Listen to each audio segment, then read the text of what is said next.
nga buli 12 Februari gaba mazalibwa gakwatidde ekibiina ki National Unity Platform bendera ku bwa pulezidenti wabula nga ag'omwaka guno bannakibiina nga bakulembeddwamu eyali ssaabakunzi w'ekibiina era nga ye mukulu we Fred Nyanzi Ssentamu bamutegekera parade ng'akamu ku bubonero obw'okumusaamu ekitiibwa. Wabula parade eno eyogeza bangi ebikankana naddala abakulu mu bitongole ebikuumaddembe ekyawayiza n'omuduumizi w'eggye ly'eggwanga Muhoozi Kainerugaba okusobaka ku mukutu gwe ogwa Twitter oba X nti buli muntu eyalabikira mu parade eno wakukwatibwa kubanga ekikolwa kino kyali kimenya mateeka. Ebyali mu buwandiike byamala ne biteekebwa mu nkola era eyasooka okukwatibwa ye yali aduumira parade eno Fred Nyanzi olwo n'abalala ne bagoberera newankubadde baze bawambibwa buwambibwa. Oluvannyuma bano baaleetebwa mu kkooti era ne baggulwako ogw'okwenyigira mu dduyiro atali mu mateeka n'okwambala ebyambalo ebyefaananyiriza eby'amagye. Bino byakakasibwa omwogezi wa poliisi mu ggwanga Lusoke Kituuma. Abamu ku baakwatibwa kwaliko Bobby Giant, Olivia Lutaya, Sauda Madada n'abalala.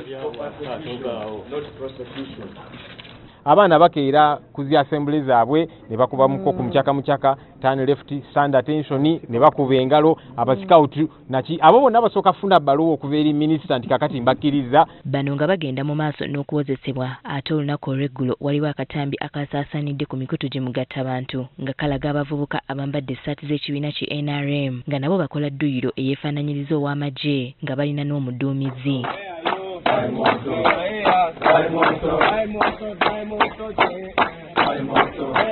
Ekikolwa kino kyawayiza n'omukulembeze w'ekibiina ki National Unity Platform Robert Kyagulanyi Ssentamu ng'ayita ku kibanja kye ekya X okuvumirira ekikolwa kino nga yeebuuza oba dduyiro kikula kino waliwo ebibiina ebikkirizibwa okumukola ate ebirala ne bitakkirizibwa. Bwe tutuukiridde omwogezi wa poliisi Kituuma Lusoke ku nsonga eno ategeezezza nti bonna abakola dduyiro ow'amagye nga tebalina lukusa baba bamenya mateeka. Ebibiina erina kuba ng'ekolebwa mu mateeka ate amateeka gayo gamanyiddwa.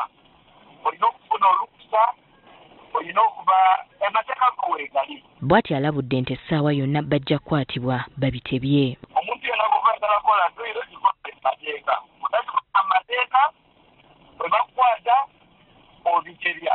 Wabula ye omwogezi w'ekibiina ki National Unity Platform Joel Ssenyonyi agamba nti gavumenti esusse okugyetekanga emisango ku bantu baabwe wadde nga waliyo abawagira gavumenti ate abakola ebisinga ku byabwe. N'abantu abataliyo kati nga Alex Waiso Mufumbiro olwo olunaku teyali Kavule teyali na mu Kampala naye nga bagamba nti Awaiso wona ayogera nnyo tumukwate tujja funa ekisango kye tumuteekako nga bakyala kikozesa nga lwekwaso bamusigaze.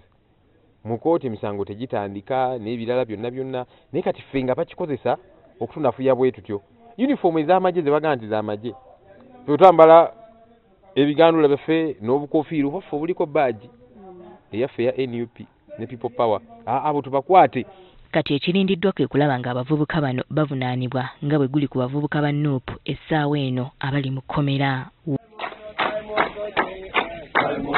Winnie Tessa Nakayinja agafeeyo ku Spark TV.